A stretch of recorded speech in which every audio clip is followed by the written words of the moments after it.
It's time for Real Estate 101 with the Carrie Brown team from Realty Executives Preferred Advisors. Good Sunday morning to you. This is Carrie Brown, broker owner of Realty Executives Preferred Advisors, and you're listening to Real Estate 101. Today I'm here with Susan Fahler, and she is with the American Red Cross. Good morning, Susan. Good morning. How are you doing today? I'm good. So we're going to talk about the need for blood. There is constantly a need for blood, and we are very fortunate that we have a lot of supporters in Topeka, and we have several blood drives coming up that people can take advantage of and come in and help save some lives. Speaking of which, ours is actually coming up, and we will be doing, has to be by appointment only. We're working with Becker and Lawson, Pam Lawson, Bob Lawson's office, and ours, which is Realty Executives. Of course, we're in the same building. And I want to say ours is May 7th. That is correct. Yours is May 7th from 10 to 4. And that is what we call an express drive, which means we have 2 beds. And we will have 21 appointment slots available. And people can come in and make their appointments every 15 minutes. We can see a donor. So this all came about as far as setting up a blood drive because we were talking about it at a meeting one day, and Blue Cross, our American Red Cross, calls a lot because I have a rare blood type, and so it was like, you got to come to me because I know I'm going to pass out. It's what I do. I think that I'm good. I'm like, I've got this, and then I stand up, and then it's all out. It's just lights out. That happens a lot, unfortunately, but what I've learned about myself is if I have eaten within 3 hours of donating blood, then I'm really good. And you just want to make sure you eat before you come and that you've been drinking a lot of water and gotten some good rest because it does kind of make you a little woozy sometimes. And, of course, after you donate, you go over to the canteen and you get refreshments, little snacks. So we try to help you recuperate there. And also, we don't want you to leave just because of that very reason. We'll kind of keep you there 10 or 15 minutes just to make sure everything's good before we let you go. It's amazing. That's definitely information that I should heed, and I should do this. My son just recently gave blood, and he's in high school, which we're going to talk about how important that is. Mm-hmm. He thought it was hilarious. He doesn't listen to the radio show, so I can say this, that I pass out. Or I get close to passing out, and I know it's important because my blood type is pretty rare to do it. So he was like, "Oh yeah, Mom, I'm not going to pass out." He did. So. Again, that happens a lot too at high schools as well because they're just not used to that. But when you donate blood, we take a pint of your blood, and of course, the blood is made up of 3 different components, if you will. We have the red blood cells, the plasma, and platelets. And they all have a very important part for our bodies. So your body has about 10 pints in it. And so when we take one, of course, then you have the 9, you can donate every 56 days. Wow. So it takes a little less than that for it to actually build back up. But that's why we ask you to drink a lot of water because that's the best way to get that blood built back up. See, my goal here is to beat this. I am going to do this. I am going to stay completely conscious, and it is not going to faze me a bit. Well, that's a great goal to have. And then once you conquer that, then every 56 days we'll see you. So, and usually what my problem is ordinarily I am low on iron. So I start eating more kale and red meat and those types of things that'll build that up. But one thing I found out is if you drink tea and even coffee, what that does is that zaps your iron. Oh. So you don't have as much of it that's able to let you pass so you can actually donate. Wow. Yeah, we were discussing prior to getting on the show that when I was younger, I was told that I couldn't donate blood. And it was actually a very beneficial thing because by finding out I couldn't, it was because I was so vitamin deficient. You know, when you think you're in your 20s, you're running around, you might be eating a lot of fast food. I was super, super skinny because, that's just how you are in your 20s. Right. And then it helped me to figure out that I should be taking it. And all of a sudden, I felt so much better. So now they'll take my blood because I take vitamins. And they say that, too, with iron a lot, is if you are low in iron or even really high in iron, a lot of times you get lethargic and all. So, Yes, and you need to just remember that the blood that we're taking from you, we want to be healthy because we're giving it to people who are in need, who really need that blood. So a lot of times people get upset when they get deferred, but you got to remember the patient on the other side too. Yeah, and then even then you get to learn why. And so a lot of times it's definitely stuff that could be fixed. Yes. Yes. And one thing I want to mention, talking about the patients, is we have a blood donor app that you can download if you're 17 years old and above, and you can make your appointments for blood drives through that app, as well as you can track your blood. So it'll say now it's being tested, now it's being stored, but you'll also get notified if your blood is given to someone to help save their lives. So yes. And it's very interesting when I go to blood drives. I like to talk to people about that. And many times they'll say, oh, yeah, I just got notified that my blood was used as well. So it's kind of fun to sit around and talk about that and see where your blood's going. Feel like you're making a difference and you're seeing it firsthand. That's awesome.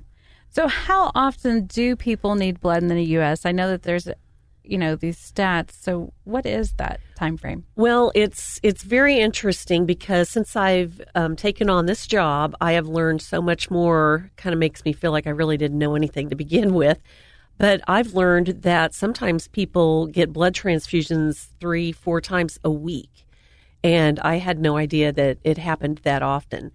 And, of course, then if people are in accidents and they need blood for that, and chemo and leukemia, all different types of reasons. And, of course, blood can't be man-made. So the only way to get blood to someone is by all these wonderful people volunteering to share an hour of their lives to donate blood.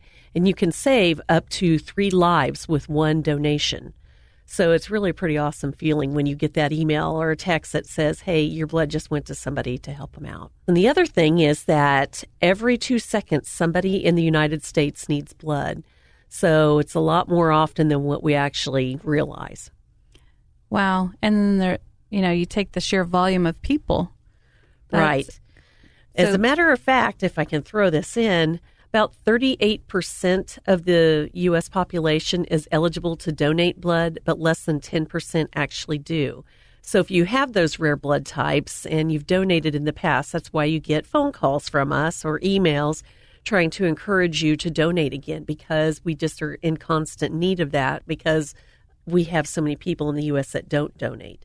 And then when you have all these crazy weather situations that are knocking out power lines and causing people to not be able to go out and donate, that also hurts us too. I think it was between January and February alone, more than 600 blood drives had gotten canceled because of weather issues. And so honestly, after a while, we just kind of quit counting because the numbers were just crazy. Oh, wow. Yeah. And also, of course, the illness that we had going around with the flu. That certainly didn't help. That knocked out a lot of people, right? So we know that every 2 seconds someone needs blood. And would you ever say that you guys get caught up? You have an overabundance? No. Is that even a possibility? No, not really. 21% of our blood comes from students. And so when they're not in school, of course, automatically our collection numbers drop off. So summertime, and that's also when a lot of people are going to weddings and vacations, and so they're busy, and people just don't stop to think about it. I like to ask people, why is it that you came in to donate blood, or why do you do this on a regular basis? And most of the time, it's because somebody in their family or they know somebody who needed blood, and so it just resonates with them, and they just are more apt to make that appointment to actually donate. It makes sense. I mean, for a lot of people, they're probably like me. It makes you kind of squeamish. Right. But at the same time, you want to help. So I think it's great that app is there. So you get to see in real time, you made a difference. Yes, it definitely makes you feel good. And the other thing is, it's kind of neat on there is that it'll tell you how many pints of blood you've donated over the years, as well as how many lives you had the potential to save. So that's pretty neat. And also a lot of times people will say, well, gosh, I don't even know what my blood type is. Well, after you come and donate blood, you will be notified of what your blood type is. You get a nice little card that you can put in your wallet. And if you're ever in an accident, that would be pretty useful. Yes, definitely. And a lot of people ask why O negative blood is in such demand. Well, it doesn't matter what your blood type is. Anybody can receive O negative blood. So if somebody goes into the hospital and needs blood, they don't know what their blood type is. What are they going to do? They're going to grab that O negative blood. So we thank you to all those O negs that come in on a regular basis and donate. I'm A positive, and people always say, oh, they don't need that A positive. But actually, my blood has been used, my A pos has been used the past 4 times that I have donated. So it is needed. I'm AB positive. Very rare. Nice to meet you. Yeah. It's funny when I go through and I look at the appointments and it shows their blood type. I go, oh, look, we've got an AB negative or an AB positive, because we don't see a lot of those. So definitely need those folks coming in as well. Absolutely. So let's talk about schools. You were talking about kids. Right now, are you talking about college students, or are you talking about high school kids that you see the most from? Well, we have a lot of high schools that have blood drives for donations, as well as college. In the summertime, we tend to have more high school students that like to try to host a blood drive. And we have a program called Leaders Save Lives, where high school and college students can host a blood drive in their community, and they will have a goal of 25 pints. They meet that goal. They receive a $50 gift card, as well as their name is put into a drawing for a $1,000 scholarship. So that's one way we try to get the students to come back to us, because we know in the summer and again around the holidays, they don't come back in. And another new program that we are just now unveiling is for any organization or club, church, 4-H, Girl Scouts, Boy Scouts that are into fundraising, which most of them are. They can host a high school club program with a goal of 30 pints to collect. And if they collect that, they would get $10 credit per pint collected. So even if their goal is 30, but they collect 40, they'll get $400.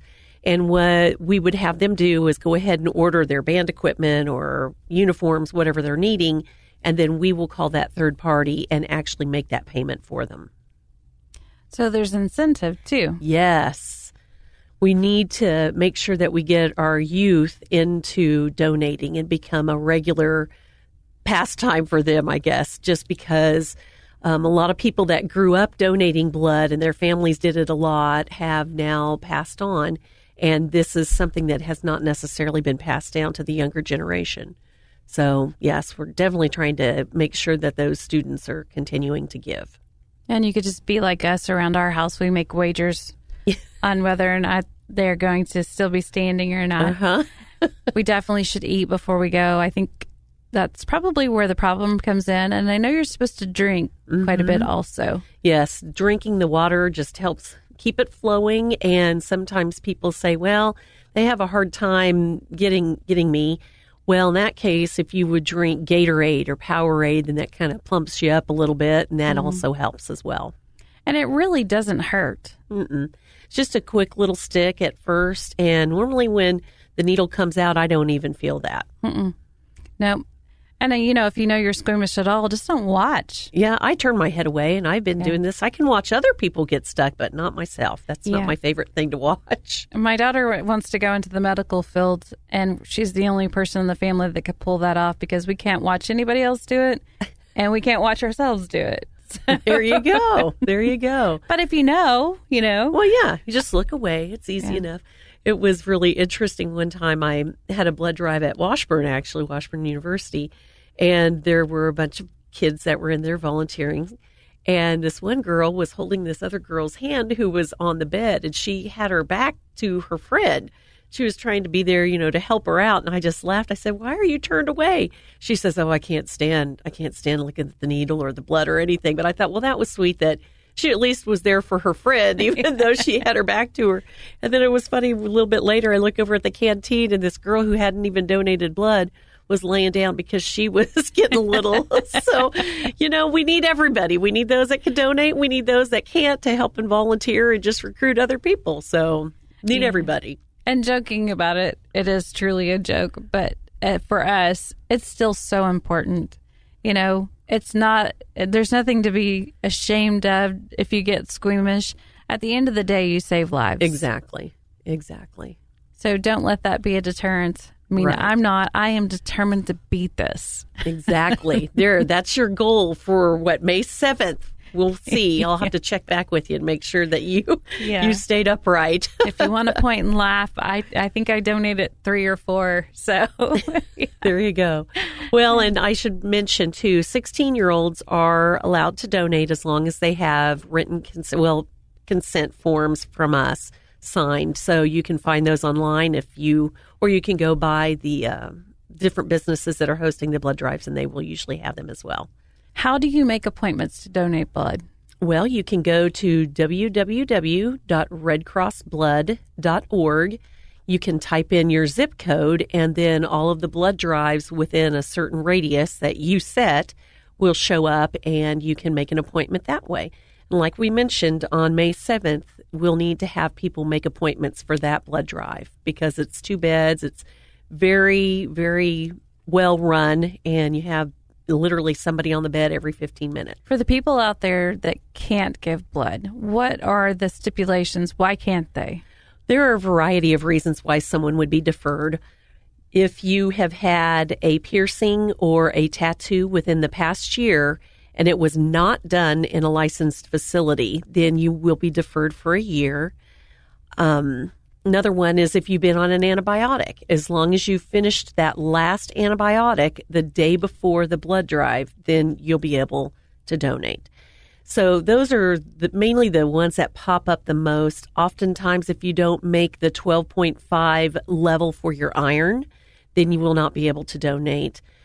People often say, well, I've had cancer, I can't donate. Well, actually, if they've been cancer-free and have not had any kind of treatments in the past year, then they can donate blood. If it was a blood-related type cancer, then they will not be able to, and they'll get deferred. But those are the main ones we see. A lot of people also will ask about diabetes, or if they're on high blood pressure, or some of those different types of meds. And many of those you can still donate, but we have an 800 number that I can provide you that you can call and double check just to make sure before you actually get there. What is the number that they can call to confirm whether or not they can give blood or not? If you want to check different types of medicines, or if you have gone overseas or lived overseas, just because you've gone overseas does not mean you're automatically going to get deferred. It depends on which countries you went to. And if you've lived there, it depends on how long and what period of time. So that number that you would want to call is 866-236-3276. You guys have a really neat machine. It's called a Power Red. What is that? Power Red machine. We love these. You have to meet certain criteria to be able to donate on this machine, and the blood types need to be A negative, B negative, O negative, or O positive. And males need to be 5'1", 130 pounds. Females need to be 5'5", 150 pounds. And when you go on to donate, it sets up pretty much the same way. The needle's a little smaller, and you can only donate on this once every 112 days, because what it does is when your blood is taken out, it will filter it so that you have the red blood cells in one bag, plasma and platelets are in another. It'll give you back your plasma and platelets and just keep the red blood cells. Now, the reason for doing that is because the turnaround time to be able to use that blood is only about 2 to 3 days, whereas with whole blood, it takes about a week for it to go through all the different testing and everything. The other thing about that is it can save up to 60 babies' lives, because you figure they just need the red blood cells because it's got the oxygen in it. And so they only need a teaspoon, tablespoon, whatever, of blood. So therefore, that's the blood that they're given, and you can save that many lives. That's pretty amazing. I feel kind of like they discriminate against me because I'm certainly not 5'5", and I don't have the right blood type. This is true. So it's that height and over, or that height? It's that height and over. Okay. Mm-hmm. And that weight and over as well. Gotcha. What is Rapid Pass? Rapid Pass is kind of like when you go to Disney World and they have their little Rapid Pass. I can't remember what it's called exactly, but what you do is the day of the blood drive that you're going to be donating, you go to redcrossblood.org/rapidpass, and the pre-reading that you need to do before you can donate, when you actually get to the blood drive, you can do from your cell phone or from the computer, as well as the questions that they will ask you in a health history. You can answer those before you even get there, and you can save up to 15 minutes at your appointment by filling all that stuff out before you get there. And then it'll give you a barcode when you're done, and when you get into health history, they'll just scan it, and then you can move right on.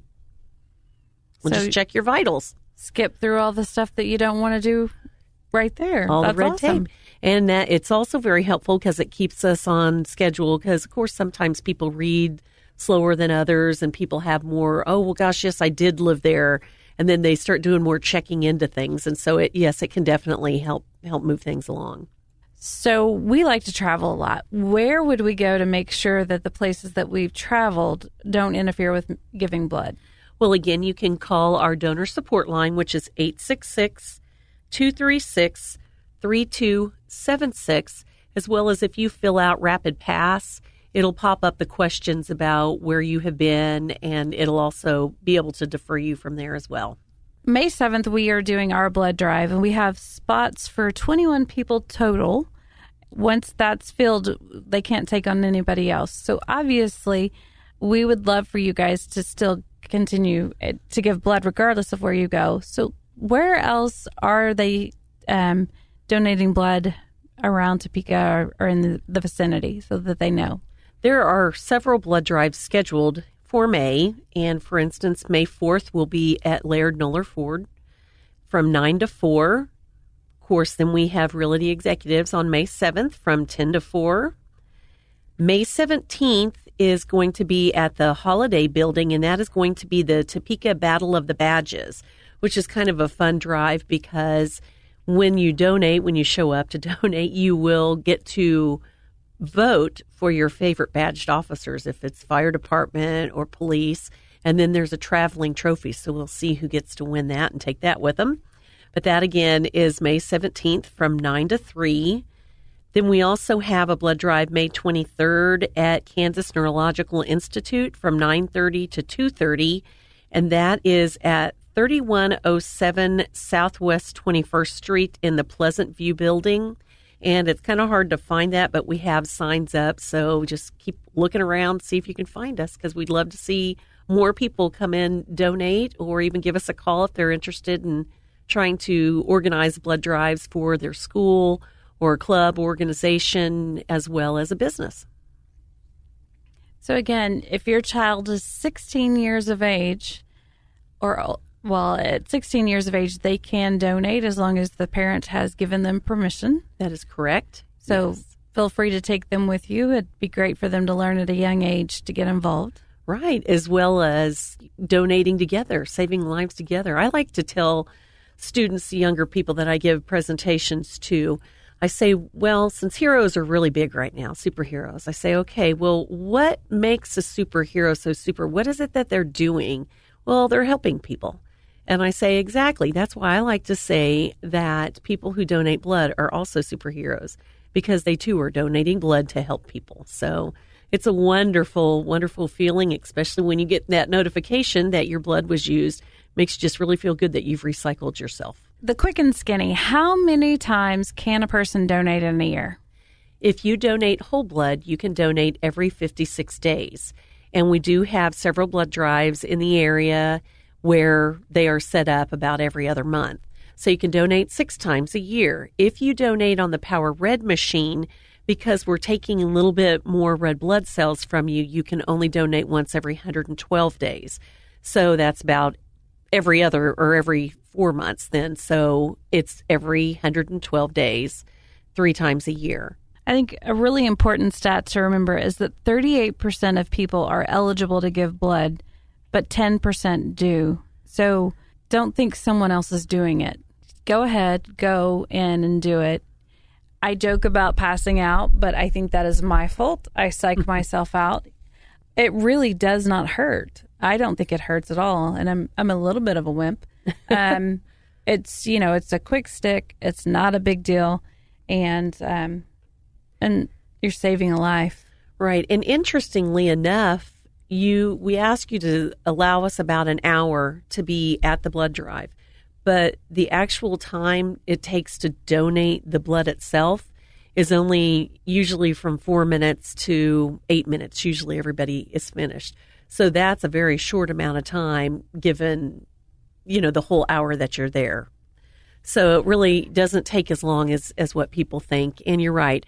We need people to come in and start donating more regularly. And the thing is, if you ever need blood, you'll be super glad that somebody had come in and done that, or if anybody in your family does.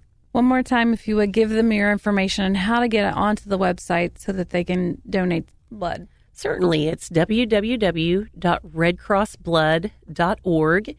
And if you wanted to fill out Rapid Pass the day of the blood drive to help save up to 15 minutes at your appointment, that's redcrossblood.org/Rapid Pass.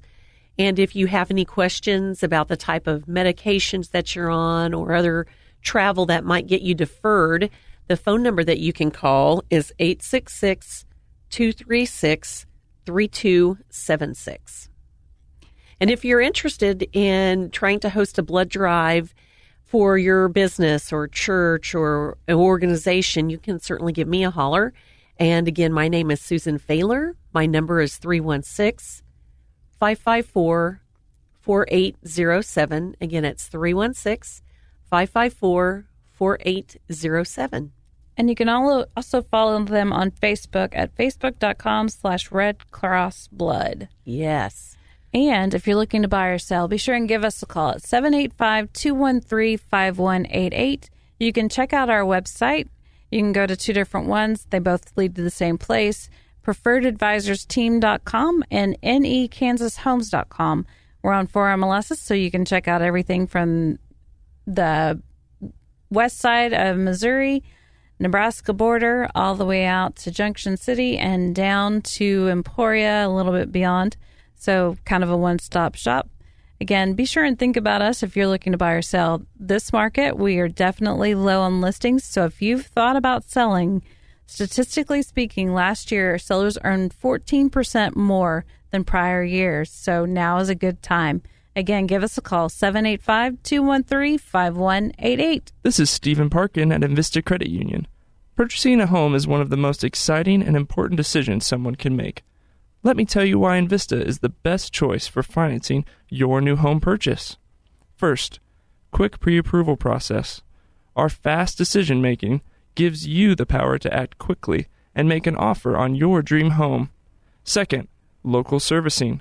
We service your mortgage in-house. You won't get a long-distance runaround, but a committed professional whose only job is to help you. Third, experienced team. We are dedicated to simplifying the process and educating you through the home buying process. Come by Invista. It's okay to dream. In fact, it's encouraged. We are your home buying partner. Give us a call at 785-228-0149. Southwest Topeka has a good neighbor. State Farm agent Jim Garrison, now at 29th and Urish. If your current insurance situation has you going around in circles, get off the roundabout and stop in and meet Jim and his wonderfully efficient staff. Let Jim Garrison give you a quote and make the Garrison comparison. He's confident that with State Farm's competitive rates, the right coverage, and his unmatched service, you'll want to make him your new insurance agent. Like a good neighbor, State Farm is there, and Jim Garrison is there for you, northeast of the roundabout at 29th and Urish. Thank you for listening to Real Estate 101 with the Carrie Brown team from Realty Executives Preferred Advisors. Tune in again next Sunday at 11 o'clock for Real Estate 101.